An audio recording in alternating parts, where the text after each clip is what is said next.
ஸ்ரீ சிவசங்கரா தேவனே, ஸ்ரீ சிவசங்கரா தேவனே. சங்கரம் சிவசங்கரம். தேவைகள் உள்ளவன் வழிபடுகிறான், தேவைகள் அற்றவனோ வழிபடப்படுகிறான் என்று தாங்கள் கூறுகிறீர்கள். காளகஸ்தீஸ்வரருக்கு கண் தந்த கண்ணப்ப நாயனார் இன்றும் தெய்வமாக வழிபடப்படுகிறார். ஸ்ரீராமனிடம் சிரஞ்சீவி பட்டம் பெற்ற ஆஞ்சநேயர் இன்றளவும் ஒரு சக்தி வாய்ந்த தெய்வமாக நமது நாடு முழுவதும் வழிபடப்படுகிறார். ஆனால் அதே ஸ்ரீராமனிடம் சிரஞ்சீவி பட்டம் பெற்ற விபீஷணன் வழிபடப்படவில்லை. யாரை காக்க மகாவிஷ்ணு நரசிம்ம அவதாரம் எடுத்தாரோ அந்த பிரகலாதன் ஒரு தெய்வ நிலையில் இன்று வழிபடப்படவில்லை. இவர்களும் தேவைகள் அற்ற நிலையில் தெய்வத்தால் ஆட்கொள்ளப்பட்டவர்கள்தானே. இவர்களுக்கு மட்டும் ஏன் இந்த பாகுபாடு? வையத்துள் வாழ்வாங்கு வாழ்பவன் வான்வரையும் தெய்வத்தில் வைக்கப்படும். எப்படி வாழணும்னு தெரிஞ்சு ஒரு வேல்யூ பேஸ்ட் லிவிங்கில் யார் இருக்காங்களோ they will be respected on par with the gods in the skies. அப்படி வச்சுக்கலாம். நீங்கள் வான்வரையும் தெய்வத்தில் வைக்கப்படும். they will be considered on parங்கிற மாதிரி. இந்த நதி மூலம் ரிஷி மூலம்ங்கிற மாதிரி இப்போ நீங்கள் பிரகலாதனை பற்றி கேட்குறீங்க. பிரகலாதனுங்கிறவன் தான் பின்னால் வியாசராயராக வந்தான், அவன் தான் ராகவேந்திரராக வந்தான் இல்லையா? அதாவது யாரும் இல்லாமல் போகிறதில்ல.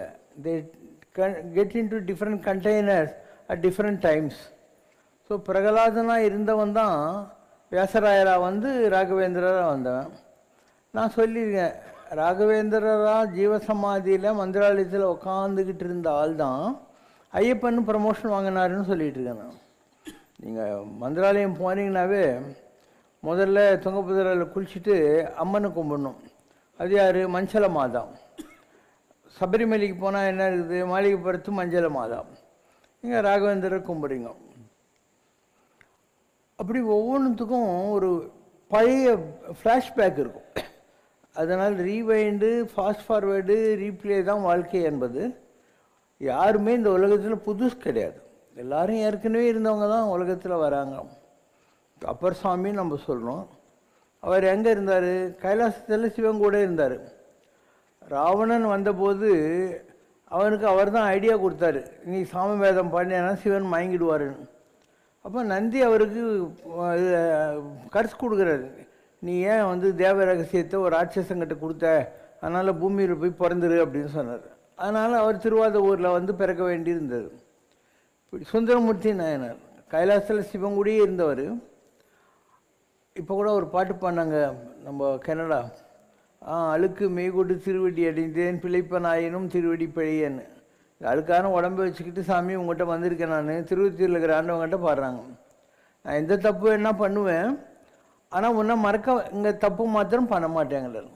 எல்லாரும் அப்படி தான் சொல்கிறார், பிழை செய்தேன் பிழை செய்கிறேன் பிழை செய்குவேன். அப்போது திருப்போரூரில் இருக்கிற முருகன்கிட்ட வேற ஒருத்தர் என்ன பாடுறாரு, எது பிழை செய்தாலும் ஏழையேன் பாலரங்கி தீது பிழை புரியாத தெய்வமே திருப்போரூர் முருகனே. So life is a process of perfecting it. எல்லாருக்கிட்டையும் தப்பு இருக்கும், தப்பு இல்லாத ஆள் இருக்காங்க. உள்ள நிறைவிரோ கள்ளம் புகுந்திட்டு உள்ள நிறைவாமோ சொல்லடி சிவசக்தி தான் ஆன்மீகம். அதனால் யாராக இருந்தாலும் ஏதோ ஒரு பிறவியில் நம்முடைய பிறவியினுடைய வாசனைகள் நம்ம தொடருது. நாம் செஞ்ச புண்ணியமும் தொடருது, நாம் செய்த தவறுகளும் தொடர்கின்றன. அது தண்டனை நம்ம நினைக்கவே தேவையில்லை. எந்த ஒரு மறுபிறவி வர்றது தண்டனை கிடையாது. எல்லாம் வந்து டு பெர்ஃபெக்ட் அஸ். ஒரு டிராயிங் போடுறோம், நல்லா வரலன்னாக்கா அதை கிச்சு போடுறோம், இல்லை வேறு அதே மாதிரி வரைகிறோம், நெக்ஸ்ட் டிராயிங் நல்லா வரும். அது மாதிரி life is a process of perfecting us. And the journey is done by the spirit using different bodies. Body is just a container. பாடிக்கு நீங்கள் இம்பார்ட்டன்ஸ் கொடுக்கவே தேவையில்லை. உள்ளகிற ஆத்மா தான் தன்னை பக்குவப்படுத்தி கொள்வதற்காக எத்தனையோ பிறவி எடுத்து இழைத்தேன் இன்று உன் திருவடிகள் கண்டு இன்புற்றேனுங்கிற மாதிரி ஏதோ ஒரு பிறவியில் கடவுளுடைய அனுகிரகம் உங்களுக்கு கிடைக்குது. அண்டு இதில் யாரும் பெரியவங்களில் யாரும் சின்னவங்களில். அதனால தான் புறநானூறு என்ன சொல்லுது, பெரியோர் என வியத்தலும் இளமே சிறியோர் என முனிதலும் இளமே. என்னை விட பெரியவங்கன்னு யாரை பார்த்து நான் மிரளவும் மாட்டேன், என்னை விட சின்னவங்க யாரும் நான் இன்சல்ட்டும் பண்ண மாட்டேன். பேரூர் ஆற்று புனைபோர் காட்சி தெளிந்தனம் ஒரு கட்டையை தூக்கி ஆற்றுல போட்டால் அந்த கட்டை அதோடு போயினே இருக்கும். அந்த மாதிரி நான் ஒரு கட்டை மாதிரி இந்த பவசாகரத்தில் பிறவி பெருங்கடலில் நீந்தி கொண்டிருக்கிறேன் அப்படிங்கிறது தான் வாழ்க்கை. ஸோ எதுவுமே நீங்கள் நினைக்கிற மாதிரியான விஷயங்கள் கிடையாது. இந்த உலகத்தில் கடவுளை தவிர வேறு எதுவும் நிஜமும் கிடையாது. Other than God nothing is true about existence. எத்தனையோ பிரிவு எடுத்திருக்கீங்க, எத்தனையோ மகன்கள், எத்தனையோ மகள்கள், எத்தனையோ அப்பா அம்மா, எத்தனையோ பொண்டாட்டிங்க, எத்தனையோ புருஷனுங்க. ஸோ எதையுமே நீங்கள் சீரியஸாக எடுத்துக்க தேவையில்லை. இதெல்லாம் ஒரு விட்டக்குறை தொட்டக்குறையில் வருகிறது தான் இந்த உலகத்து சொந்தங்கள் என்பவை. உலகத்து சொந்தங்களும் உண்மையானவை அல்ல. அண்ட் உனக்கு ஒரு ரிலேஷன்ஷிப் பிடிச்சிருக்குன்னா அதில் கூட ஒரு கன்சீல்டு சுயநலம் இருக்கும். உனக்கு வேண்டிய மாதிரி ஹஸ்பண்டோ உனக்கு வேண்டிய மாதிரி மனைவியாக இருந்தாக்கா யூ வில் லவ் தம். இப்போ அவங்களே உனக்கு பிடிக்காத மாதிரி இருக்காங்க, இல்லை ஏதோ ஒரு ப்ராப்ளத்தில் இருக்காங்கன்னா நீ சொல்வியா இவங்கள மாதிரிலாம் எனக்கு கிடைக்குமா அப்படின்ட்டு. அதனால் வாழ்க்கை என்பது நமக்கு புரியாத புதிர். அதனால் அந்த புதிருக்கு நீ விடை தெரிந்து கொண்டால் நீ புனிதனாகி விடுவாய். அந்த புதிருக்கு புனித நாட்ஸ்ன்னுவாங்க. அதுலேருந்து வெளியே வந்தாக்கா you will understand all that. See like any மகான்கள் உங்ககிட்ட இருந்தால் வராங்க. மகன்கள் கொம்பும் வலிச்சு ஞானத்தினால மகான்கள் ஆயிடுறாங்க. அவ்வளோதான். மகன்கள் தான் மகன். நீ கூட மகன் தான் கடவுளுக்கு, நீ கூட மகள் தான் கடவுளுக்கு. So you have to go through different experiences and reach a level when you don't have any experiences left out to fulfill. நல்ல கெட்ட எந்த ஒரு எண்ணமும் பாக்கி இல்லாத ஒரு நிலை வரும். எல்லாம் வரை என்னை மறந்த நலம் சொல்லாய் முருகா ஸ்வரபூபதியே.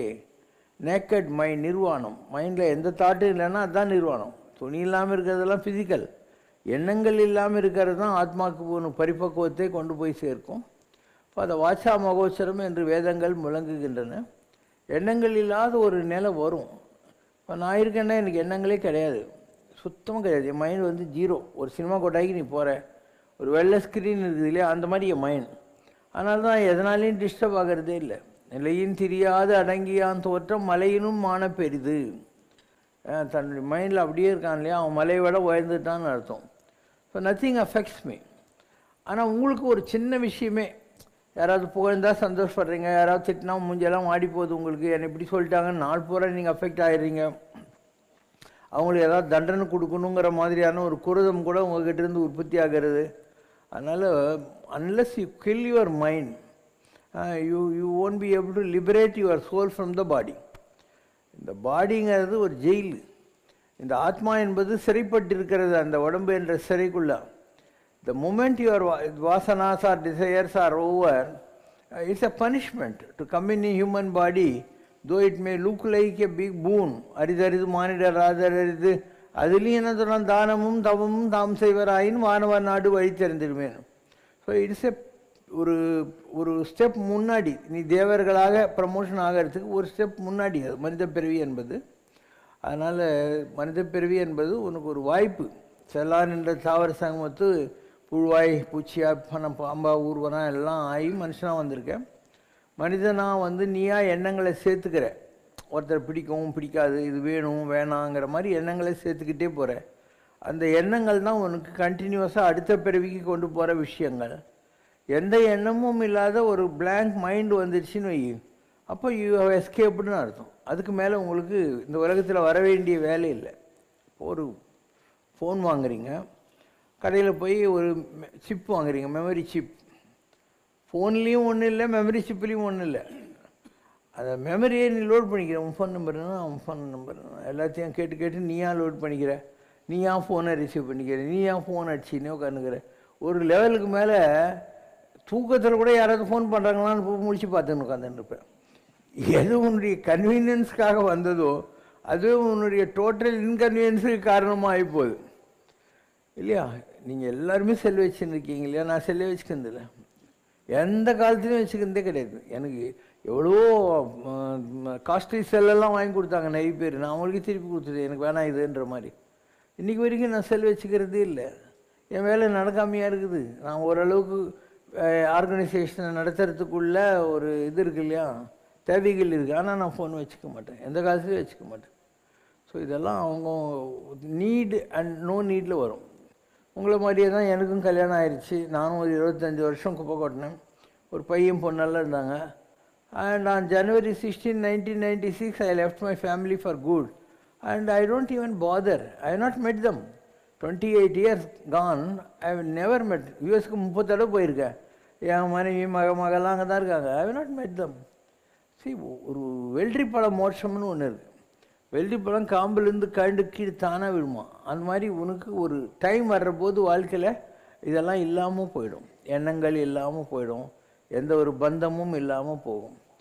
சரி, நீங்கள்லாம் வந்து அட்டாச்சு லவ் பண்ணுறீங்க. நான் அட்டாச்சு லவ் பண்ணுறேன். இதுதான் உனக்கு எனக்கு வித்தியாசம். உங்களுக்கு வந்து ஒரு பிராண்ட் இருக்குது, ஒரு பிளெண்ட் இருக்குது ரிலேஷன்ஷிப்பில், ஒரு ஃபெட்டர். நான் எல்லாரையும் தான் லவ் பண்ணுறேன். ஆனால் I am not attach to any thing or any one. இல்லையா, சுத்தமாக அட்டாச்சே ஆக மாட்டேன். Any thing and any one. இப்போ கூட யாரோ சொன்னாங்க உங்கள் ட்ரெஸ் ரொம்ப நல்லா இருக்குன்னாங்க. நான் சொன்னேன், நான் 25 வருஷம் ஆச்சு கடைக்கு போய் எதுவுமே வாங்குகிற பழக்கமே கிடையாது. என் ரூமில் இருக்கிற பேஸ்ட்டு சீப்பு சாம்பிள்லாம் யாராவது வெளிநாட்டிலேருந்து வர்றவங்க வாங்கி வச்சுருவாங்க. என் ட்ரெஸ்ஸு பூரா அப்படி தான். இப்போ கூட என்கிட்ட 100 புது ட்ரெஸ் இருக்குது. நான் கடைக்கெல்லாம் போன பழக்கமே இல்லை. நான் வெளிநாட்டுக்கெல்லாம் போகிற போது ஆரம்ப காலத்தில் சூட்கேஸ் எடுத்துன்னு போவேன். அதுக்கப்புறம் அதையும் விட்டுட்டேன். போட்டுன்னு போகிற பேண்ட்டு ஷர்ட்டு பாஸ்போர்ட் எடுத்துன்னு போயின்னே இருப்பேன். நான் எந்த ஊருக்கு போகிறேனோ அங்கே எனக்கு ஒரு 3 நாளைக்கு மேலே தங்க மாட்டேன்றதுனால 3 செட் ட்ரெஸ் வாங்கி வச்சுருப்பாங்க. அதை போட்டுன்னுட்டு அங்கேயே விட்டு அடுத்த ஊருக்கு போயின்னே இருப்பேன். இப்படி ஒரு ஆள் ட்ராவல் பண்ண முடியும்னு நீ நினைக்கிறியா? I have travel like that. I have travel. சரி, இந்த ப்ராப்பர்ட்டியில் நான் ஏதாவது சிக்னிட்ரியா, நான் ட்ரஸ்டியா, இல்லை ஓனரா, அதுவும் கிடையாது. இல்லை, நத்திங் பிலாங்ஸ் டு மீ. உன்னால் முடியுமா சொல்லி பார்க்கலாம். It's not possible to become a non attached person unless the time has come in your life to renounce. விட்டு விடுதலையாகி நிற்பாய் சிட்டுக்குருவியை போலே. அதுதான் லிபரேஷன். ஒரு பறவை இருக்குது, அதுவும் தான் வந்து குட்டி போடுது, முட்டை போட்டு பறவை குஞ்சுகள் வருகின்றன. அது எந்த பேங்க்கில் அக்கௌண்ட் வச்சுருக்குது, அதுக்கு விசா இருக்குதா, கிரெடிட் கார்டு இருக்குதா, ஆதார் கார்டு இருக்குதா, ஒன்றும் கிடையாது. அது பாட்டிக்கு பறக்குது வருது, பறக்குது வருது. அந்த குட்டிகளுக்கு பறக்க தெரிஞ்ச உடனே ஒரு குரங்குக்கு மர்க்கட நியாயம்னு பேர். ஒரு பூனை என்ன பண்ணும், வாயில் பூனை குட்டியை கவினே போகும் எல்லாத்துக்கும். அதுக்கப்புறம் பெருசான உடனே பூனை குட்டி துரத்திடும். குரங்கு கழுத்து மேலே சுமந்துக்கும். இது எங்கே குச்சா, குரங்கேற்று கொள்ளாத கொம்பும் உண்டோ, உன்னை அறிந்தோ தமிழை ஓதினேன்னு பண்ணால் ஒன்றில் வரும். அது மாதிரி குரங்கு குச்சின்னு இருக்கும். குட்டி கீழே கொள்ளக்கூடாது, அது பாட்டி கூட போயின்னே இருக்கும். அந்த மாதிரி வாழ்க்கை என்பது நம்மளை விட பறவைகளுக்கும் விலங்குகளுக்கும் ரொம்ப அற்புதமாக புரிஞ்சிருக்கு. நாம் தான் மகன், அவளுக்கு கல்யாணம், கொள்ளு, பேரன் எல்லாம் பார்த்துக்கின்னு உட்காந்துருக்கிறோம். சாகிற வரைக்கும் விடவே மாட்டேங்கிறோம். இதுதான் ப்ராப்ளம். நான் இதுக்கு முன்னே ஒரு கதை சொல்லியிருக்கேன். ஒரு வயசான நாரதர் வைகுண்டத்துக்கு போனார். அங்கே பெருமாள் ஈவோட்டின்னு உட்காந்துருந்தார். நானே பரவாயில்ல. நாரதர் கேட்குறாரு, என்ன பெருமாள் ஜெகஜோதியாக இருக்குன்னு பார்த்தா வைகுண்டம் இப்படி ஈவோட்டின்னு உட்காந்து இருக்கேன்ட்டு சொன்னால், என்ன பண்ணுறதுப்பா, இந்த கலியுகத்தில் யாருமே இங்கே வர்றதுக்கு ஆசைப்படுறது இல்லைன்னு. இப்படி சொல்லிட்டீங்களே, நீ வேணால் போய் பூமியில் யாரை வேணால் கூட்டணுவான், ஒரு கேள்வியும் கேட்காத நான் இடம் கொடுத்துட்றேன். இவருக்கு ஒரே சந்தோஷம். ஊரில் போய் யூ நாமம், வீ நாமம், பட்டை மொட்டை கொட்டை போட்டு எல்லாருக்கிட்டையும் போய், வாங்க வைகுண்டத்தில் வேக்கன்சி இருக்குது, உங்களை நேராக அங்கே கொண்டு போய் விட்டுறேன், பெருமாள் கிட்ட பர்மிஷன் வாங்கிட்டேன். நாங்கள் எல்லோரும் போயா, உனக்கு வேறு வேலை இல்லைன்னாங்க. ஒரே ஒரு ஆள்கிட்ட போனார். அவன் சொன்னால், வர்றேன் ஆனால் அப்படின்னா, என்ன யாருனார், என் மகனுக்கு ஒரு கல்யாணம் பண்ணி வச்சுட்டு வந்துடுறேன். சரி, கல்யாணம் ஆனோடனே போனார். ஒரு பேரன் பேத்தியை பார்த்துட்டு வந்துடுறேன்னார். அப்புறம் நான் அது போனார். அவனுக்கு இன்னும் வியாபாரம் தெரியல, இன்னும் கொஞ்ச நாள் அவனுக்கு எல்லாம் கற்றுக் கொடுத்துட்டு தான் வருவேன் நான் அப்படின்னு. இப்படியே நாள் கடத்திக்கினே தான். இதுக்கு நடுவில் அவன் மண்டையை போட்டு நாயாக பிறந்துட்டான். இந்த தாத்தா தான் நாயம் வந்துக்கிறான்னு தெரியாமல் அந்த குழந்தைங்கள்லாம் அந்த கல் எடுத்து அச்சின்னுக்குது. நாரதர் அந்த நாய்கிட்ட போய் சொல்கிறாரு, தாத்தா நான் சொன்ன பேச்சு கேட்டிருந்தாக்கா நீ வைகுண்டத்தில் பெருமாள் கூட நீ தீசூரியாந்துருப்ப. நான் சொன்ன பேச்சு கேட்காம பாரு, இப்போ நாயாயிட்டு எல்லோரும் உன்னை கல் எடுத்து வச்சுன்னுக்குறாங்க. அந்த கிழவன் விட்டாண்டின்ட்டு நாய் சொன்னான், யார் அடிச்சாங்க, என் பேரன் தானே அடிச்சான். நான் இன்னும் இவனை திருத்த முடியாதுன்னு சொல்லிட்டு அந்த கேள்வியில் அவளும் நாயாக பிறந்துட்டான். அவகிட்ட போய் பாருமா, நான் சொன்னது உங்கள் வீட்டு கிழவன் கேட்காம நாயாக இருக்கான், அதனால் நீ வா போகலான்ட்டு, நீ சொல்கிறது கரெக்ட் அப்படின்னு சொல்லிட்டு வர்றேன்னு கிளம்பிச்சான் அந்த பொட்டை நாய். அந்த நேரம் பார்த்து 4 ஆம்பளை நாய்ங்க பின்னால் வந்துச்சோம். உடனே அந்த பொண்ணு சொன்னேன், இதை விட்டு பெருமாள் கிட்ட வந்து உட்காந்து நீ என்ன இது போயா அப்படின்னா, 4 ஆம்பளை நான் துரத்துற போகுது, அந்த கிக்கு எங்கே பெருமாள் கிட்ட சும்மா உட்காந்துட்டு இருக்கிறது என்ன, அதனால் நான் வரமாட்டேன் போயான்றான். இதுதான் ஒரு உலகத்தில் ஏன் வந்து ஜனங்க மாட்டிக்கிறாங்க அப்படின்னா, out of their own visual thinkings, because they have unfulfilled desires. இன்னும் வேணும் வேணும் வேணுங்கிற மாதிரி அவங்களுக்கு இருக்காங்க. ஒரு நாய் ஒரு சக்கையாக போட்ட எலும்பு ஒன்று ரோட்டில் கிடந்தால் வாயில் கவுக்குன்னு பிடிச்சிருக்கோம். அந்த எலும்பில் ஒன்றும் கிடையாது.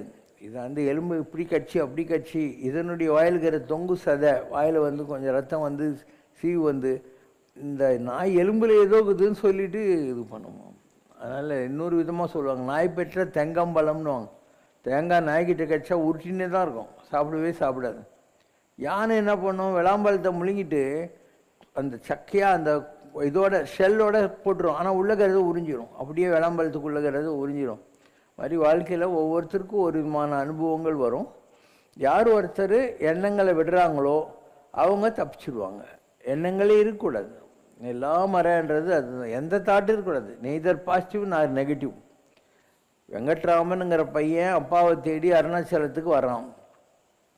வர்றபோது அண்ணன்கிட்ட நான் வேலூர் போகிறதுக்கு காட்பாடிக்கு டிக்கெட்டுக்கு பணம் எடுத்துட்டேன், மீதி பணம் இங்கே வச்சிடுறேன் அப்படின்ட்டு போய் கிளம்பிட்டான்.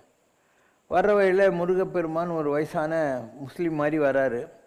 வந்து வேலூர் போகாத, எங்கள் கால்ரா பிளேகெல்லாங்குது, விழுப்புரத்தில் இறங்கிடு, விழுப்புரத்துலேருந்து திருவண்ணாமலை 45 கிலோமீட்டர் தான்றாரு. இறங்கிடுறாரு.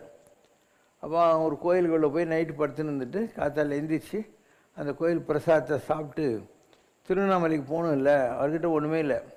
அப்போ அந்த ஐயர்கிட்ட என் கடுக்கங்குது, இதை வச்சுன்னு எனக்கு திருவண்ணாமலைக்கு பஸ் சார்ஜுக்கு மாத்திரம் கொடுங்கன்னு. அப்போ அவர் எழுதி கொடுக்குறாரு, ஒரு கடுக்கன் அடமானம் இவ்வளோ ரூபா கொடுத்துருக்குறேன்னு.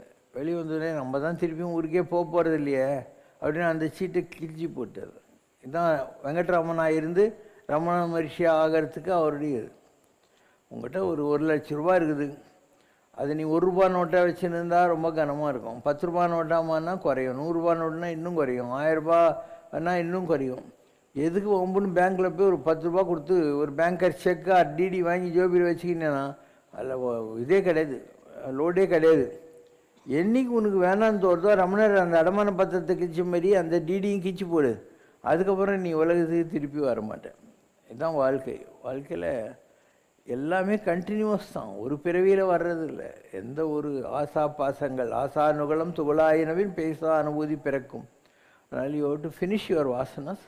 எதையும் சப்ரஸ் பண்ணி ஒன்றும் லாபம் இல்லை. இந்த பிறவியில் நீ சப்ரஸ் பண்ணுவ, ஆனால் இன்னொரு பிறவியில் அந்த லெஃப்ட் ஓவர் வந்துடும்.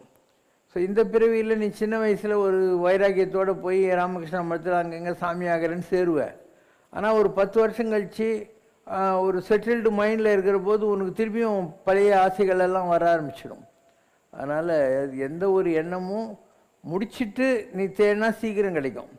சப்ரஸ் பண்ணி தேடினா என்றைக்கான பேக் ஃபயர் ஆகிடும்.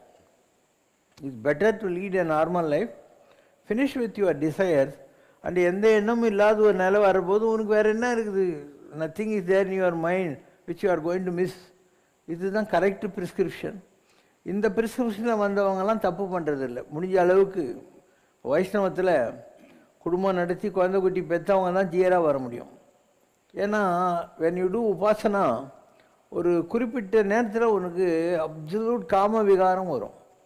ஸோ நீ பூஜையில் உட்காந்துட்டு இருக்கிற போது அப்படி எதிரில் ஒரு பொம்பளை வந்து, அதுவும் நீ பேச்சுலராக இருந்திருக்கணும், இது வரைக்கும் பொம்பளை பார்க்காத ஆளாக இருந்தால் அப்படி ஒரு அழகான பொம்பளை வந்தாக்கா உனக்கு எவ்வளோ டெம்ப்டேஷன் வரும். நல்லா யோசனை பண்ணி பார்க்கலாம். இதே நீ குடும்பத்தில் இருந்துட்டு இந்த உபாசனைக்கு போகிற போது நீ தான் எல்லாத்தையும் பார்த்து முடிச்ச ஆளாச்சே, எவ்வளோ 10 வருஷம் 15 வருஷம் குடும்பம் நடத்தி இருக்குல்ல, அதில் உனக்கு டெம்ப்ட் ஆகிறதுக்கு என்ன இருக்குது? இப்படியெல்லாம் இருக்குது. ஒரு புக்கு இருக்குது சிசக்தி விலாசுன்னு, அதில் ஒரு மகான் கணேஷ்புரி நித்யானந்தா இல்லை, அவருடைய சிஷ்யர் முக்தானந்தான்னு பேர். அவர் யோலான்னு மகாராஷ்டிராவில் ஒரு மாந்தோப்பில் போய் உக்காந்துக்கிட்டு அப்படியே பூஜை பண்ணிக்கிட்டே இருக்கார். அந்த பூஜை நிறைவடைய வேண்டிய நேரம் வருது. அப்போ அவருக்கு இந்த அனுபவம் வருது. ஒரு அழகான பொம்பளை எதிரில் வந்து சஜஸ்டிவாக, இவருக்கு அவர் சின்ன வயசுலேயே வந்து எல்லாத்தையும் கண்ட்ரோல் பண்ணிட்டேன்னு நினச்சின்னு இருந்தவர். அழுகுறாரு, குருவே என்னை காப்பாற்று, ஏன் இப்படி இருக்கேன்னு சொல்லிட்டு. அப்போ ஜீப்ருவா பாபான்னு ஒருத்தர் வராரு. நீ எதுக்காக கஷ்டப்பட்டுக்குன்னு எனக்கு தெரியும், நான் சொல்கிறேன் பாரு அப்படின்ட்டு அவருக்கு விளக்கம் கொடுக்குறாரு. அந்த எண்ணம் எங்கே வருது, உங்கள்கிட்ட தான் வருது. அதனால் நீ எதிரில் நிற்கிறது பராசக்தி, உனக்கு அனுகிரகம் பண்ணுறதுக்காக வந்திருக்கா. அதனால் நீ அம்மா அப்படின்னு கூப்பிடு அப்படின்றா. இவர் அம்மா அப்படின்னோடனே அந்த அம்மா தலையிலேருந்து கால் வரைக்கும் நகைங்களை எல்லா இடத்துலையும் நகை போட்டு கன்சீல் பண்ணிக்கிட்டு நிற்கிற உடனே இவருக்கு அந்த தாட் மாறி போகுது. இதுதான் அவருக்கு கிடைச்ச அனுபவம். இதை பற்றி புக்கு எழுதியிருக்காரு 6th கிளாஸில், எப்படியெல்லாம் நடக்கணும் 6 பக்கம். த டார்ச்சர்ஸ் ஈவெண்ட் பிஃபோர். அதனால் it is better you lead A normal life. இந்த உலகத்தில் அளவாக சாப்பிடு, எல்லாத்துக்கும் ரூல்ஸ் வச்சுக்குவோம். அற்றால் அளவறிந்து உண்காணுவான். அளவாக சாப்பிடு, நிறைய ஏன் சாப்பிடணும், சாப்பிடாதையும் இருக்கக்கூடாது. புத்தர் வாழ்க்கையில் அப்படி நடந்தது. அவர் கொலை பட்டினி இருக்கார். அப்போ எப்போ பாரு அவருக்கு பசி தான் ஞாபகம் வருது, கடவுளையும் ஞாபகத்துக்கு வரல. ஒரு மியூசிக் பார்ட்டி அந்த ரோட்டில் போகிறாங்க. அவங்க சொல்கிறாங்க, இந்த சித்தாருடைய நரம்புகளை மீட்டாமல் விட்டால் மியூசிக் வராது, ரொம்ப மீட்னாக்கா அருந்து போயிடும் அப்படின்னு. உடனே ஐ காட் த ஆன்சர்னு சொல்லி அவர் சாப்பிட ஆரம்பிக்கிறார். எல்லோரும் என்னடாங்கிறாங்க. இந்த மாதிரி இந்த உடம்புன்றது வீணை மாதிரி, இதை கொலைப்பட்டினியும் போடக்கூடாது அண்டு ஹாக் பண்ணக்கூடாது, இதான் நான் தெரிஞ்சுக்கிட்டுனா அளவாக சாப்பிடுவேன் அப்படிங்கிற ஒரு பாலிசிக்கு வந்தார் சித்தார்த்தர். அவங்களுக்கும் பலவிதமான அனுபவங்கள் வந்த பிறகு தானே புத்தராக முடியறது. அப்படி எல்லாத்துக்கும் ஒரு ரூல்ஸ் வச்சுக்கணும். அண்டு இந்த பூராமும் நம்ம எண்ணங்கள்லேருந்து வர்றது. ஒரு அஜாத சத்ருன்னு ஒரு ராஜா இருந்தான் மகத நாட்டில். அவங்ககிட்ட டான்ஸ் ஆடுற ஒரு பொம்பளை, அந்த காலத்தில் தேவதாசிகள்னு சொல்லுவாங்க. அவளை பார்த்தோன்னே இவனுக்கு பயங்கர விகாரம் வருது. நான் உன்னை என்ஜாய் பண்ணேன், இன்றைக்கி நைட்டு வந்துருன்றான். அவள் சொல்கிறா, ராஜா நீ நாட்டுக்கே அப்பா மாதிரி, நான் ஏதோ சாமிக்கிட்ட தாலி கட்டிக்கிட்டு தேவதாசி, கடவுளுக்கு தான் அவங்க ஹஸ்பண்டு வச்சுருப்பாங்க, தேவதாசிகள்லாம் அதுதான், அதனால் நான் இணங்க மாட்டேன்றா. இல்லை இல்லைன்னு ரொம்ப கெஞ்சிறான். சரி எனக்கு ஒரு 3 வாரம் டைம் கொடுன்றா. 3 வாரம் போய் சாப்பிட மாட்டா, குடிக்க மாட்டா, குளிக்க மாட்டா, ஒன்றும் பண்ண மாட்டான். 3ஆவது வாரம் கண்ணெல்லாம் இப்படி குழி விழுந்து ஒரே இங்கெல்லாம் வந்து புசுல், இங்கே தலையெல்லாம் பேனு, உடம்பு பூரா வத்தி எலும்பும் தோலும் ஆகிட்டு நீ கேட்ட உடம்போடு வந்துட்டேன்னு. அவன் இவ்வளோ தானா, 3 வாரம் கூட தாங்காத ஒரு விஷயத்துக்காக நான் என்னுடைய தர்மத்தை விட இருந்தேன்னு சொன்னான். இதுவும் புத்தருடைய வாழ்க்கையிலிருந்து நாம் தெரிந்து கொள்ளுகிற விஷயங்கள். எந்த ஒரு விஷயம் அப்படி தான், எல்லாம் நம்ம எண்ணத்திலிருந்து வர்றது. ஸோ நார்மலாக இருந்து முடிச்சிட்டிங்கன்னா உங்களுக்கு அந்த தாட்டு வராது, தாட் வரக்கூடாது. when you conquer, then nothing is there to be affected or tempted. அதனால் fulfill your desire, be a normal person, and then when you are totally safe. இப்போ நீ சாப்பிடாமல் இருக்க, உனக்கு லட்டு சாப்பிடணும், பூந்தி சாப்பிடணுங்குது, நல்லா சாப்பிட்டு திம்முன்னு உட்காந்துக்கிற போது வேணாங்க, எதுவுமே வேணாங்க அப்படின்வேன். அந்த மாதிரி ஒரு சாட்டிஸ்ஃபைட் லெவல் ஆஃப் லைஃப் தான் உன்னை மேலே கொண்டு போகும். நீ ஃபோர்ஸ் பண்ணி உன்னை டிசிப்ளின் பண்ணிக்கினா அது ஒர்ஸ்ட் இன்டிசிப்ளினில் கொண்டு போய் உன்னை விட்டுடும், தேவையில்லாமல் விட்டுடும். It's my prescription. நான் வந்து குடும்பத்திலேருந்து வந்தவன் தான், லைஃப்பை என்ஜாய் பண்ணிட்டு தான் வந்தேன். அது நான் என்ன சாமி ஆகாதியாக போயிட்டேன், நீ யோசனை பண்ணு. சரி, I was a normal person. கல்யாணம் ஆகி ஒய்ஃபு பையன்தாங்க, ஒரு 25 வருஷம் குடும்பம் நடத்தியிருக்கேன். அதுக்கு முன்னால் ஒரு ஃப்ரீக்கி ஆளாக இருந்திருக்கேன் பிஸ்னஸில் இருந்த போதெல்லாம். So I will not miss life. But அதை ஃபுல்ஃபில் பண்ணதுனாலே மைண்டில் அந்த கம்போஸ்டர் வந்துடுது. என்ன இருக்குது, எல்லாம் மண்டி போச்சு, என்னென்ன இருக்குது. அதனால் சித்தர்கள் வழி இதெல்லாம், இது ஒரு ஃபார்முலா, அவ்வளோதான். இது ஒரு ஃபார்முலா. ஓகே, அடுத்த கேள்வி.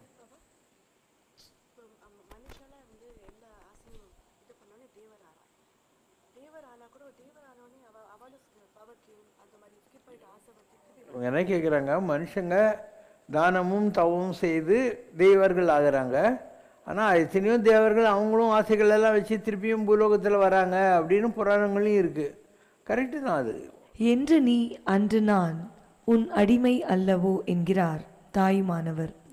அம்மொழிக்கேற்ப தங்களுக்கு 7000 வயது என்றால் எங்களுக்கெல்லாம் என்ன வயதாகுமோ தெரியாது. அவரவர் அனுபவமும் அவர்தமை அறிவது. ஒவ்வொருத்தருடைய லைஃப்ன்றது அவங்கக்கிட்ட பதிவாயிருக்கிற memory chip. You all have the same memory chip like what we have. And I have activise memory chips. I am able to tell about my past life. உங்களுக்கு இன்னும் அந்த அவேக்கனிங் வராதில்ல, அதனால தான் ரியலைசேஷன் ப்ராசஸ்ன்னு பேர். Every thing exist, it's a question of your realising it. And what self realising it. I can tell you what you were. எனக்கு ஒரு வேளை ஏதாவது ஒரு பிறவியில் கனெக்டடாக இருந்தால் நான் உன்னை பார்க்குற போது எனக்கு உன்னுடைய பழைய கனெக்ஷன் மைண்டில் வரும். நான் சொல்லியிருக்கேன் ஏற்கனவே. அமெரிக்காவுக்கு நான் போயிருந்தேன். அப்போ பாஸ்டனில் டாக்டர் சொருப்பாராணின்னு சொல்லி ஒரு போஸ்ட் கிராஜுவேட் அனஸ்திஸ்ட். அந்த அம்மா ஆப்ரேஷனுக்கு முன்னே மயக்க மருந்து கொடுக்குறாங்களா அது. அந்த மாதிரி என்கிட்ட வந்து எனக்கு வீணை வாசிக்கணும் எதிரில் நாங்கள் வாசிக்குமான்னு. அவள் டாக்டர் பாவம் வீணை வாசிச்சுருக்கா. என் கண்ணு எதிரில் ஏகலைவன் உட்காந்து இருக்கான். வாட்சி முடிச்சோன்னா இந்த அம்மா நான் கேட்குறோம், என்னம்மா அப்படின்னு. ஏகலைவனுக்கு உனக்கு கனெக்ஷன் இருக்கான்னு. How strange, from childhood I been having this thought அப்படின்னாவான். என்ன, நான் துரோணராக இருந்தேன், அந்த அம்மா ஏகலைவன் இருந்தா. நான் அர்ஜுனனுக்கு வெற்றி கிடைக்கணுங்கிறதுக்காக ஏகலைவன் சிலையை வச்சுக்கிட்டு பூஜை பண்ணி கற்றுக்கிட்ட வித்திக்கு நான் விரலை கட் பண்ணேன் அவனுக்கு. அதனால் பழைய கனெக்ஷன் இருக்கு இல்லையா. அந்த மாதிரி நமக்கு யார் கனெக்டடாக இருக்காங்களோ அவங்கள நம்ம சந்திக்கிற போது நமக்கு டெஃபினட்டாக தெரியும் அவங்களுக்கு நமக்கு எந்த ஜென்மத்தில் கனெக்ஷன், அது எப்படி கண்டினியூ ஆகுது அப்படிங்கிறது நமக்கு தெரியும். இது ரொம்ப விசித்திரமான ஒரு பாஷை இது. ராகவேந்தர் இருந்தார். அவர் ஒரு சரஸ்வத் பிராமணன் குடும்பத்தில் வந்தவர். சிதம்பரம் பக்கத்தில் புவனகிரியில் இருந்தார். அவருடைய மனைவி சரஸ்வதி. ராகவேந்திரர் மடாதிபதி ஆகிட்டாருன்னு தெரிஞ்ச உடனே அந்த மாதிரி கிணத்துல வந்து சூசைட் பண்ணி செத்து போச்சு. மடாதிபதியாக உக்காந்துக்கிற ராகவேந்தர்கிட்ட அந்த அம்மா வந்து நின்றுக்கிட்டு அழுதுகிட்டே இருக்கும் பேயாட்டம். இவர் என்ன பண்ணுறதுன்னு தெரியல. சரின்னு கமண்டத்தில் இருக்கிற தண்ணி எடுத்து மந்திர ஜம்பம் பண்ணி அந்த எத்தீரியல் ஸ்பிரிட்னு வாங்கல, ஏரி ஸ்பிரிட், அது மேலே தெளிக்கிறாரு. அதுக்கு அவர் முக்தி கொடுத்துட்றார். முக்தினா லிபரேட்டட் ஃப்ரம் தி கர்மா. அதுக்கப்புறம் இவரை திட்டுறாங்க. இவருடைய கைடிங் ஸ்பிரிட்ஸ் இருக்காங்கல்ல, நீ பண்ண தப்பு, யாராவது சூசைட் பண்ணி சேர்த்தா அந்த சூசைடினுடைய விளைவுகள் என்னன்றது அவங்க அனுபவித்து தெரிஞ்சாதான் அவங்களுக்கு ஞானம் கிடைக்கும். நீ ஏன் இந்த மாதிரி பண்ண, இருந்தாலும் நீ ஒரு மகானாகி மக்களுக்கு தொண்டு செய்ய வேண்டி இருக்கிறதுனால உங்கள் சரஸ்வத் பிராமின் கம்யூனிட்டியில் வர்றவங்கெல்லாம் இந்த குறிப்பிட்ட நாளில் ஒரு முத்தேதன்னு நாங்கள் தெலுங்கில் ஒரு சுமங்கலிக்கு புடவை ரவிக்கெல்லாம் கொடுத்து ஆசீர்வாதம் வாங்கணும். அவங்க வாங்க வாங்க உன் கர்மா கழியும் அப்படின்னு. இது ராகவேந்தருடைய வாழ்க்கையில் நடந்தது. சரி, அந்த ராகவேந்திரர்ங்கிற ஸ்பிரிட் இருக்கு இல்லையா, அது இந்த உலகத்துக்கு திருப்பியும் வருதுன்னு நான் சொன்னேன் இல்லையா. நெக்ஸ்ட் ஸ்டேஜுக்கு வர்றபோது என்ன ஆகும், அந்த இறந்து போன சரஸ்வதியினுடைய இது இன்னும் முக்தி அடையல இல்லையா, அந்த பூத பிரேதாதிகள் இருந்தால் வந்திருக்கு, இன்னும் கர்மம் முடியல அதுக்கு. அப்போ அந்த ராகவேந்தர் எந்த உடம்பில் இருக்காரோ அவங்க மீட் பண்ணுவாங்க, திருப்பியும் கட்டாயம் மீட் பண்ணுவாங்க. மீட் பண்ணுற போது அதே பேரில் மீட் பண்ணுவாங்க, அதே சரஸ்வதிங்கிற பேர்லேயே வரும் அந்த ஆத்மா. இப்படிலாம் இருக்குதுன்னா ஒரு நம்பிக்கை வருதா? ரொம்ப பெரிய விஷயம் நான் சொல்கிறதெல்லாம். இங்கே மெய்கண்ட தேவன் ஒரு ஐஏஎஸ் ஆஃபீஸர் இருந்தார் இங்கே அண்ணா சிலைக்கு பின்னால் கவர்மெண்ட் எஸ்டேட்டில். எனக்கு வேண்டிய ஒரு நண்பர் இருந்தார் சிவகுமார்ன்ட்டு. அவர் சொன்னார், இந்த மாதிரி ஒரு கோயம்புத்தூர்லேருந்து ஒரு மாதுவா கோவிந்தராஜன் சொல்லிட்டு 40 வயசு ஆகிறது, அவர் அவங்க ஒய்ஃபு பூஜை பண்ணாங்கன்னா அவர் உடம்புல ராகவேந்திரர் வருவார், இன்றைக்கி மெய்கண்ட தேவன் வீட்டில் பூஜை பண்ண போகிறாரு, நீங்களும் வாங்கன்னே நான் கூப்பிட்டு போனாங்க. சின்ன வீடு கவர்மெண்ட் குவார்ட்டர்ஸ்னா நான் வெளியே இருக்கேன். அவர் ஏதோ எல்லாம் பூஜை பண்ணிக்கிறார். பூஜை முடிஞ்ச உடனே அவர் உடம்புல ராகவேந்தர் வந்துடுவார். ஒரு 40 வயசு இருக்கிற கோவிந்தராஜன் என்ற கவர்மெண்ட் டிராஃப்ட்ஸ்மேனு 70 வயசு 75 வயசான ராகவேந்திரர் மாதிரி பேச ஆரம்பிச்சிடுவார். அந்த டோனு, அந்த ஸ்டைல் ஆஃப் டாக்கிங் எல்லாம் அப்படி இருக்கும். இப்போ இங்கே யார் சிவசங்கர் கூப்பிட்றார் ராயர் அப்படின்னாங்க. ராயர்னு கூப்பிடுவாங்க ராகவேந்தர். நான் உள்ளே போனேன். நான் அங்கேருந்து நடந்து வந்துடுங்க, இங்கே ராகவேந்திரர் இந்த பாடி ஆஃப் கோவிந்தராஜன் இருக்கார். என்னை பார்க்க இப்படி தான் பேசுவார். என்னை பார்க்க அவனே வந்துவிட்டான் அப்படின்னு முதல் வார்த்தை அது. நீங்கள் அவர் எதிரில் போய் உட்காருங்க. நாங்கள் அவர் எதிரில் போய் உட்காந்தேன். உனக்கு என்ன வேணும் அப்படின்னா, நான் எனக்கு என்ன வேணும்னு உங்களுக்கு தெரியாதானே, நான் இப்படி தான் லூஸு. உனக்கு என்ன வேணுங்கிறார். நான் எனக்கு என்ன வேணும்னு உங்களுக்கு தெரியாதா அப்படின்னு. அவர் சிரிச்சுக்கிட்டு ஒரு பழத்தை எடுத்து என் கைவிடி பிடிச்சி அதில் பழத்தை வச்சுக்கிட்டு, உனக்கும் எனக்கும் மாத்திரம் தெரிஞ்ச எல்லா ரகசியமும் சத்தியமாக நடக்கும். உனக்கும் எனக்கும் என்னெல்லாம் தெரியுமோ அதெல்லாம் நடக்கும். உனக்கும் எனக்கு மாத்திரம் தெரிஞ்ச எல்லா ரகசியமும் சத்தியமாக நடக்கும் அப்படின்னு பய கொடுத்துட்டு இருந்தேன். இது மாதிரிலாம் இருக்குது. இது வந்து spirits using another body, spirits using another body to convey to you what they want. அப்படி பல விஷயங்கள் இருக்குது ஆன்மீகத்தில். இன்னொருத்தர் இருந்தார், நான் கல்யாண தீர்த்தத்தில் உட்காந்துக்கிறேன், அவர் பேச விட மாட்டார், எல்லாம் எழுதி தான் காட்டின்னு இருப்பார். கல்யாண தீர்த்தத்தில் நான் சிவங்கிட்ட உட்காந்து தியானம் பண்ணிக்கிறேன். அவர் எனக்கு வந்து எழுதி காட்டினார். சாக்கடை சாமி என்றும் சாக்கடை சித்தர் என்றும் சொல்லப்படும் சாமியை நான் முதல் கல்யாண தீர்த்தத்தில் பார்த்தேன். நான் கல்யாண தீர்த்த சிவனிடத்தில் தியானித்திருந்த போது அவர் தாமாக என்னிடம் வந்து ஒரு எலுமிச்சம்பழம் விபூதி பிரசாதம் தந்தார். அந்நாட்களில் நான் விரதத்தில் இருந்திருப்பேன் என எண்ணம். இவர் 12 ஆண்டுகள் சாக்கடையில் கிடந்து மண்ணை தின்று ஜக்கம்மா பூமாதேவி அருள் பெற்றார் என மற்றவர்கள் சொல்லி கேள்விப்பட்டேன். அந்நாட்களில் இவர் கை காட்டி பஸ் நிற்காமல் போனால் ரோடோரத்து மண்ணை எடுத்து இவர் சபித்தால் அதற்கு பின் பஸ்ஸே நகராது எனவும் டிரைவர் இவரிடம் வந்து மன்னிப்பு கேட்டு இவரை பஸ்ஸில் ஏற்றியதும் மறுபடி நகரும் எனவும் கேள்விப்பட்டிருக்கிறேன். மற்ற ஒரு முறை பெங்களூர் அன்பர்கள் வக்கீல் சத்யநாராயணா, நாராயணன், மகேந்திரகுமார் இவர்கள் எல்லாம் இருக்கையில் கல்யாண தீர்த்தத்தில் மண், வாழைப்பழம், சாதம் பிசைந்து தின்று அதை பிரசாதமாக சுற்றி நின்றவர்களுக்கு தந்ததை நேரில் பார்த்திருக்கிறேன். கருப்பாக ஒல்லியான தேகம், ஒளிவிடும் கண்கள், காவி அல்லது இளம் சிவப்பில் துறவாடை, தாடி, இதுவே இவரது தோற்றம். 40 வயது இருக்கக்கூடும்.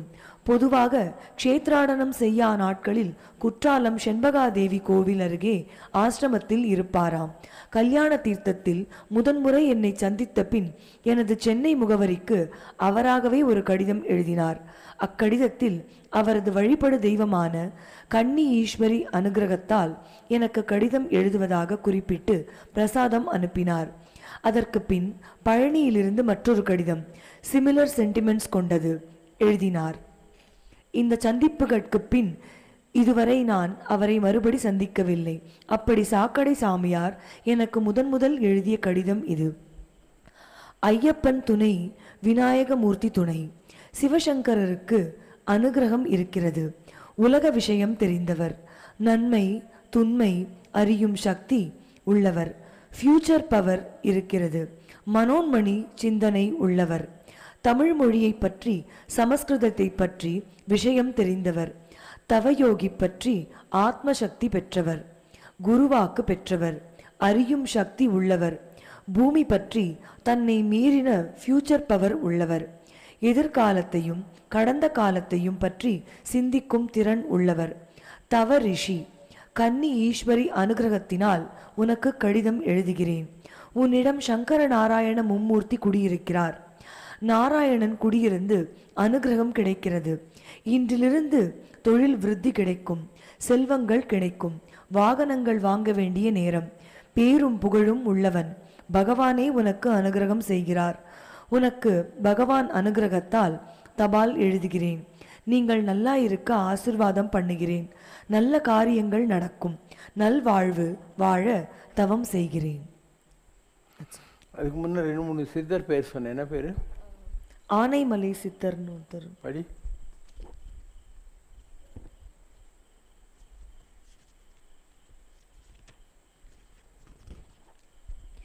சிவசங்கர். நான் பார்க்காத சாமி ஆசாமி இல்லை, எல்லாரும் ஒரு ரவுண்ட் பார்த்துருக்கேன். சிவசங்கரரை பார்த்தால் இந்த முது சித்தர் வாப்பா பட்டினத்தாரே வா என்பார். கூட இருப்பவர்கள் விளக்கம் கேட்டால் பட்டினத்தாரா இருந்தவர் இவரு, ஒவ்வொரு ஜென்மாவிலும் ராஜயோகம், ஆனா சந்நியாசி புத்தி என்பார். உளுந்தூர்பேட்டை சங்கரலிங்க சித்தர் சிவசங்கரரை பார்த்ததும் அந்த சிவபெருமானே வந்துட்டான் எனவும் சிவனே வா எனவும் கூவி அழைப்பார். சுவாமிகள் இட்லி வரவழைத்து தம் கையால் சிவசங்கரருக்கு உண்பிப்பார். எல்லாம் தான் இருக்கே, இன்னும் என்ன வேணும் என்று கேட்டு அருள் பாலிப்பார். அவ்வளோதானா? நிறைய இருக்கு மாமா. உளுந்தூர்பேட்டில் இந்த கவர்மெண்ட் பிடபிள்யூடி ஆஃபீஸ் இருக்கு இல்லையா, அந்த இடத்துல அவர் இருந்தார். சங்கரலிங்க சித்தர்னு பேர். அண்டு ரொம்ப அந்த இடத்த விட்டு நகராமல் உட்காந்து இருந்துட்டு அவரால் பெருசாக மூமெண்டெல்லாம் இருக்காது, பெரிய உடம்பு போட்டுன்னு உட்காந்துருப்பார். அங்கே ஒரு பாத்திரத்தில் கஞ்சி காய்ச்சின்னு இருப்பாங்க. ஏழைங்கெல்லாம் போனாக்கா அந்த கஞ்சியை கொடுத்துக்கிட்டு அவங்களுக்கு ப்ரே பண்ணுவார். கொஞ்சம் இருக்குன்னா போய் இட்லி வாங்கியானுவார். நீ அந்த உளுந்தூர்பேட்டை ஹோட்டலில் போய் இட்லி வாங்கி வந்தேன்னா 4 வாங்கினு சொல்லி 2 ஏழைங்களுக்கு வச்சுருவார். 2 எடுத்து ஒன்று எதிரில் உட்கார சொல்லுவார். அந்த சட்னி ஏதாவது தொட்டு உன் கையில் வச்சுக்கிட்டே இருப்பார். அந்த இட்லி உன் கையில் வைக்கிற போது அவர் மைண்டுக்குள்ளே உனக்காக ப்ரே பண்ணுவார். வெளியே எதுவுமே சொல்ல மாட்டார், உனக்காக ப்ரே பண்ணுவார். இது அவருடைய வழிமுறை. அண்டு நான் அந்த பக்கம் போகிற போதெல்லாம் உளுந்தூர்பேட்டில் அவரை போய் பார்ப்பேன், எல்லாம் பண்ணுவேன். இதை முதல் தடவை போகும்போது வாடாப்பா சிவபெருமானே அப்படின்னாரு. இட்லி வாங்கி சொன்னால் அதெல்லாம் ஆயிடுச்சு, அதெல்லாம் விட்டுருது. அதுக்கப்புறம் ஒரு நாள் இந்த கங்கை அமரன் கார் எடுத்துன்னு போய் அந்த காரில் ஏறி உக்காந்துக்கினார். அப்புறம் எப்படி அவங்க சித்தர்கள் ஹேண்டில் பண்ணுறாங்க அவங்க வேலையன்னு நமக்கு தெரியாது. கரெக்டாக 55 மலையப்பன் ஷீட்டுக்கு கார் வந்து நிற்கிது. எப்படி அவருக்கு அட்ரஸ்ஸு, இந்த இடத்துக்கு வரணும், கம்யூனிகேட் எப்படி பண்ணுறார் தேவருக்கு, நிஜமாகவே அது ஒரு மிராக்கிள். நேராக நான் இருக்கேன் ஜனங்களை பார்த்துக்கிட்டு 55 மலையப்பன் தெரியல, சாமி வந்துக்கிற உளுந்தூர்பேட்டிலேருந்து வந்தாக்கா கிடுகிடுன்னு உள்ளே வந்தார். ஒரு திவான் மாதிரி இருக்கான்ப்பா, அதில் வந்து உக்காந்துக்கிட்டார் படுத்த மாதிரி. மேலே ஃபோட்டோ இருக்கும். நான் என்ன பண்ணேன், அங்கே சண்முகானந்தா ஹோட்டல்லேருந்து எதாவது வாங்கினு சொல்லினார். எல்லாருக்கும் டிஃபன்லாம் வாங்கினு சொன்னேன். உங்கள் கையால் கொடுன்னார். அங்கே இருந்தால் ஒரு 100-200 பேருக்கு எங்கள் கையால் கொடுத்தேன். அப்புறம் அப்படியே உட்காந்துருந்தார். அதுக்கப்புறம் ஒரு 1 மணி நேரம் 1.5 மணி நேரம் கழித்து இன்னொரு தடவை வாங்கியா சொன்னோம். ஸோ 2வது தடவையும் நம்ம டிஃபன் வாங்கி வந்து கொடுத்தோம். அதையும் எல்லாருக்கும் கொடுத்தாரு. ஒரு 2.5 மணி நேரம் அப்படி இருந்துப்பார் நினைக்கிறேன். திருப்பியும் அந்த கேட்டுக்கிட்ட வந்து இப்படி ஆகாசத்தை பார்த்துட்டு ப்ரே பண்ணிவிட்டு காரில் ஏறி உட்காந்து போயினே இருந்துட்டார். இது அவர் உளுந்தூர்பேட்டை சங்கரலிங்க சித்தர். ரொம்ப பெரிய நிலை அவங்களதெல்லாம். அண்டு புரிஞ்சுக்கிறது கஷ்டம். அது மாதிரி கருமாரிப்பட்டி சித்தர்னு ஒருத்தர் இருந்தார். அவருக்கு 3 ஜடை 3 ஜடை. நீங்கள் வந்து அது வரைக்கும் போவோம் ஒரு ஜடையும். கை நகம்லாம் இவ்வளோ பெருசு இருக்கும். அவர் பூண்டி மகானுடைய ஆசினால் மகானானவர். திருவண்ணாமலை மலை சுற்றிட்டு தினமேல வந்து உட்காந்துட்டார். அவர் கல்யாணம் ஆகி 2 பசங்க கூட இருந்தாங்க. கிராமத்தாள், விவசாயி. அன்னிலேருந்து 1க்கு போகிறதில்ல, 2க்கு போகிறதில்ல, எதையும் சாப்பிட்றதில்ல, தினமேலே இருப்பார். கருமாரி பிடிச்சது. அப்போ இந்த அலெக்ஸ் சித்தர் இல்லை, அவரே என்கிட்ட சொன்னேன், இந்த மாதிரி ஒரு ஆளுகிறாரு, வா போகலான்னு என்னை கூட்டின்னு போனார். நான் அங்கே போன போது வேதகிரின்னு ஒருத்தர் அனுப்பிச்சார் என்கிட்ட மண்ணடிக்கு. இந்த இவரை பற்றி நீ கவிதை எழுதணும்னு என்னை பற்றி கவிதை எழுதி அனுப்பிச்சார். அது கூட இவங்க தேடி பிடிச்சாங்க போன 10-15 நாளைக்கு முன்னாடி. அவர்கிட்ட நான் போய் உக்காந்தேன்னா அவர் வந்து கிராமத்து பாஷை பேசுவார். இப்போ யாராவது எனக்கு வேலை கிடைக்கல சாமி அப்படின்னா, யானை மேலே அம்பாரி வச்சு அனுப்புகிறேன், உந்திக்கின்னு போ அப்படின்னு வரும். யானை மேலே அம்பாரினா உனக்கு வேலை கிடைக்கணும்னு அர்த்தம். கிணறு வெட்டின சாமி தண்ணி வரலன்னா, எள்ளி குலுங்குது குடி அப்படின்னுவார். இப்படி தான் சொல்லுவார். நானும் அவர்கிட்ட போனேன். உனக்கு என்ன வேணும்? எனக்கு என்ன வேணும் உனக்கு தெரியாதானே. நான் அங்கே போய் உட்காரு அப்படின்னாரு. அவருக்கு நேர் எதிரில் என்னங்க உட்கார சொன்னார். ரொம்ப நேரம் கழித்து கூப்பிட்டாரு. நீ சிவயோகம் கேட்ட, நான் உன் நெஞ்சில் பஞ்சாமிரத்தை தடை விட்டேன், போய் நக்கி துண்ணுன்னு இரு அப்படின்னாரு. நிஜம், நஞ்சத்தில் பஞ்சாமிரத்தை தடவைன்னு சிவயோகத்தை கேட்டேன். நான் நக்கி துண்ணின்னு இருந்தேன். நிறைய தடவை அவர்கிட்ட போயிருக்கேன். நம்ம பசங்க கூட போனாங்க, ஃப்ரெஞ்சு ராஜி அவங்கெல்லாம் கூட போனாங்க. அவர் இறந்துட்டார். அதனால் அவர்கிட்ட போகிற நிறைய பேரை வந்து நீ அவங்ககிட்ட போ அப்படின்னு சொல்லி அனுப்புவார். இது அவருது. வேறு யார்? கருமாரிப்பட்டி சித்தர் தான் நெக்ஸ்ட் சொன்னேனே. அப்புறம் சாது கிருஷ்ணவேணி அம்மா, எல்லாருக்கும் தெரிஞ்ச மாயம்மா, சிவபிரபாகர சித்த யோகி, சந்திரசேகர் பரமாச்சாரியார். விடு, நான் பார்க்காத சாமி இல்லை, எல்லாரையும் பார்த்துருக்கேன். எல்லாருக்கிட்டையும் ஏதோ ஒரு கைட்லைன்ஸ் கிடச்சிருக்கு. இதெல்லாம் எப்படி வருதுன்னா, நமக்கு அவங்களுக்கு முன்பிறவிகளில் தொடர்பு இருக்கும். எல்லாரும் எல்லாருக்கிட்டையும் போக முடியாது. பழைய கனெக்ஷன் இருந்தால் நம்ம அவங்கக்கிட்ட போவோம். அவங்களுக்கு நம்மளை அடையாளம் தெரியும். அதை வச்சு அவங்க நமக்கு ஏதாவது பாக்கி இருந்தாக்கா அந்த பிளெஸ்ஸிங்கோ ப்ரேயரோ ஏதோ ஒன்று கொடுப்பாங்க. நிறைய பேர் இருந்தாங்க. தண்டையார்பேட்டை சித்தர். தண்டையார்பேட்டு போகிற வழியில் ஒரு கோயில் இருக்குது. அந்த கோயிலுக்கு எதிரில் ஒரு லைன் வீடுன்னுவாங்க, ஓட்டு வீடுங்க. அதில் இப்படி சந்தில் உள்ளே போனாக்கா அவர் இருட்டில் உட்காந்துருப்பார். எப்போ கண்ணு தெரியாது. ஒரு நாளைக்கு ஒரு வேளை தான் சாப்பிடுவார். இந்த முஸ்லீமுங்கெல்லாம் ரம்ஜானுக்கு சாப்பிடுவாங்கள்ல, அந்த மாதிரி ஒரு வேளை எல்லாத்தையும் சாப்பிட்ருவார், தண்ணியும் குடிச்சிடுவார். அவ்வளோதான், நாள் பூரா வேறு எதுவுமே குடிக்க மாட்டார். அண்டு அவர் சாப்பிட்டுடுவார், அங்கேயே டாய்லெட்டும் போயிடுவார், நாத்தெல்லாம் அடிக்காது. அவருடைய வே ஆஃப் ஹெல்ப்பிங் எப்படின்னா, யாருன்னா சாப்பாடு எடுத்துன்னு போனால் அவங்களுக்கு அந்த சாப்பாடு இருக்கு இல்லையா, அதை சாப்பிட்டு கொடுப்பாரு. அது எல்லாம் அவங்களுக்கு நல்லது நடக்கும். நானே நிறைய பேர் மன்னிட்டு டேஸில் போங்க சாமி சாப்பாடு வாங்கி கொடுத்துருவான்னு சொல்லுவேன். அந்த மாதிரி நான் அவரை பார்க்குறதுக்கு போனேன். நான் போனபோது எதிரில் உட்காந்து நான் தியானம் பண்ணிக்கிறேன்.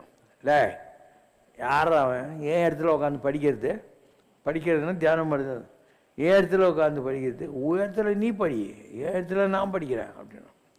அது you meditate in your place and I will do in my place சொல்லிட்டு, நீ தானா அது கோவிந்தான்னு சொல்கிறாங்க, இங்கே தான் எங்கேயோ இருக்கிற நம்ம ஏரியாவில் தான் இருக்கிறேன்னு சொன்னாங்க, நீ தானா அது அப்படின்னா. இப்படி தான் ஒரு நாள் அந்த தத்தாத்தி வந்து வெளியே நின்று தான், யார் முருகுது வெளியே நின்று தான், என்னடா நான் எங்கள் அம்மா உன்னை பார்க்கறதுக்குள்ளே வந்து உக்காந்துன்னுக்குது. நான் யார் வடிவடைய மணி வர பார்க்கறதுக்கு வந்துக்குது, முருகர் வெளியே வெயிட்டிங் நான் கேட்டுக்கிட்டேன். இப்படியெல்லாம் இருக்கிறாங்க மகான்கள், அவ்வளோ ஈஸி இல்லை. அதனால் ஆன்மீகம் நல்ல பாஷை, ஆனால் நீ அதை முழு நேரமாக தேடணும்.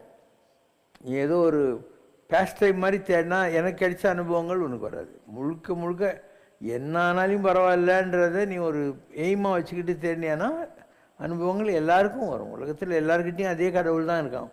It's a question of awakening the spirit which is already inside you. Awakening the spirit which is already inside you.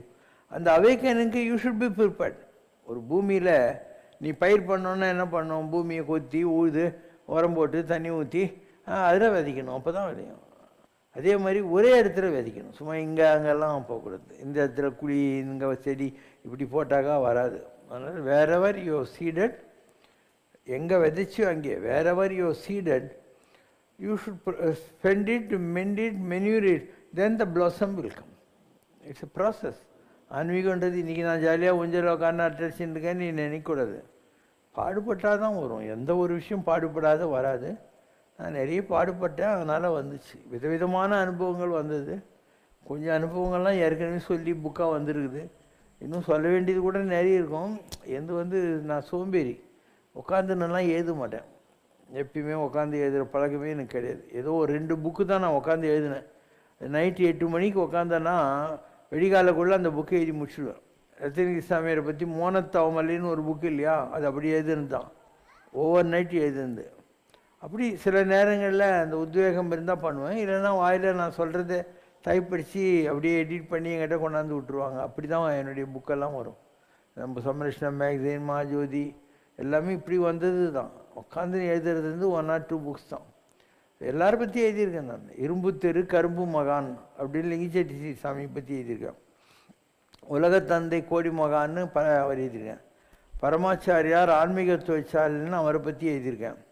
இது மாதிரி நிறைய அந்த காலத்தில் எல்லா மகான்களை பற்றியுமே ஏதோ ஒரு வகையில் எழுதியிருப்பேன். வீதி உலா வந்தவர்னு ராம் சூரத்குமார் சாமியை பற்றி எழுதியிருப்பேன். நான் ஹரி நீ ஹரி அப்படின்னு சொல்லி என்னுடைய ஒரு இது பர்டிகுலர் ஸ்பிரிச்சுவல் ஜேர்னி எப்படி நடக்குதுங்கிறத பற்றி ஒரு இது பல விஷயங்கள் நிறைய எழுதியிருக்கேன். நான் எழுதின புக்கில் நான் தொகுத்த புக்குங்களே எப்படி ஒரு 50-60க்கு மேலே இருக்கும். Other than Mahajothi magazines and Samarashna magazine, அதெல்லாம் தொகுத்து போட்டால் எவ்வளோ புக்கு வரும். ஏன்னா அது எல்லாமே டாபிக் ஓரியன்ட் தான். எஸ்பெஷலி மகாஜோதி எல்லாம் நிறைய இருக்குது. ஜனங்க படிக்கிறது இல்லை. நல்லாவே இருக்கும். பழைய மேகசின் காப்பீஸ் எல்லாம் லைப்ரரியில் இருக்கும், எல்லாம் சேர்த்து வச்சுருப்பாங்க. ஸோ பார்த்தீங்கன்னா உங்களுக்கு தெரியும் எந்த மாதிரி ஒரு கண்டென்ட்டு, எந்த மாதிரி ஒரு லே அவுட்டு ரொம்ப நல்லா இருக்கும். படிக்கிறது இல்லை ஜனங்க, அதனால் விட்டேன். சரி, பாடுறீங்களா? என்ன கைமாறு செய்வேன் நான், எப்படி நன்றி சொல்வேன், தன்னை தருவதற்கு பிறந்த தயாளனே சங்கரனே, என்ன கைமாறு செய்வேன் நான், எப்படி நன்றி சொல்வேன், கண்ணே இமை காக்கும் உன் கருணை உயிர் காக்கும், தன்னை தருவதற்கு பிறந்த தயாளனே சங்கரனே, என்ன கைமாறு செய்வேன், நான் எப்படி நன்றி சொல்வேன். உன்னை தவிர ஒரு சொந்தம் உலகில் எனக்கில்லையே, என் உள்ளத்தில் பேசும் குரல் சங்கரா உனதன்றி வேறில்லையே. என்னை தடுத்தாள வந்த இறையே சிவசங்கரா, என் பிறவி பிணி தீர்க்க உன் பதமன்றி மருந்தில்லையே. என்ன கைமாறு செய்வேன், நான் எப்படி நன்றி சொல்வேன். தேடி அடைந்து விட்டேன், இனி தேவை எதுவும் இல்லை, என் நாடி பிடித்து விட்டாய், இனி நாட்டம் எதிலும் இல்லை. கோடீஸ்வரன் தந்த எங்கள் குறையில்லா கோவிந்தனே, என்னை கொள்ளை நீ கொண்ட பின்னே இனி கொடுப்பதற்கெதுவும் இல்லை. என்ன கைமாறு செய்வேன், நான் எப்படி நன்றி சொல்வேன். என்னை தருவதன்றே வேறு எதை உனக்கு தருவேன் சங்கரா, என்ன கைமாறு செய்வேன், நான் எப்படி நன்றி சொல்வேன். ओम जय शिव शंकर रे स्वामी जगत परिपालक रे, आदि शंकर अवतारा अनाथ रक्षक रे. ओम जय शिव शंकर रे. அன்னையும் தந்தையும் நீரென்றறிந்தும் அன்பில் நனைகின்றோம் சுவாமி, அன்பில் நனைகின்றோம்.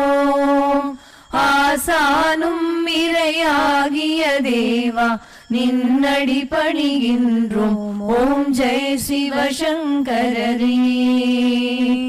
கைலையை பன்முறை வலம் வந்தாய் ஓ கருணாகர கீர்த்தி, சுவாமி கருணாகர கீர்த்தி.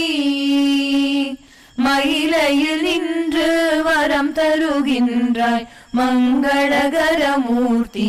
ஓம் ஜெய சிவசங்கரரே. ஆனந்த சாகரம் தனிலம்மையாழ்த்தும் அற்புத அருள் ஜோதி, சுவாமி அற்புத அருள் ஜோதி. ஆரத்தி செய்து பாடி மகிழ்ந்தோம் அருள்வாய் பரஞ்சோதி. ஓம் ஜெய சிவசங்கரரே. நாராயண நாராயண ஓம் சத்யநாராயண நாராயண நாராயண ஓம். நாராயண நாராயண ஓம் சத்யநாராயண நாராயண ஓம் சத்யநாராயண நாராயண ஓம். ஓம் ஜெய சிவசங்கரரே. குறை ஒன்றுமில்லை மறைமூர்த்தி கண்ணா, குறை ஒன்றும் இல்லை கண்ணா, குறை ஒன்றுமில்லை கோவிந்தா.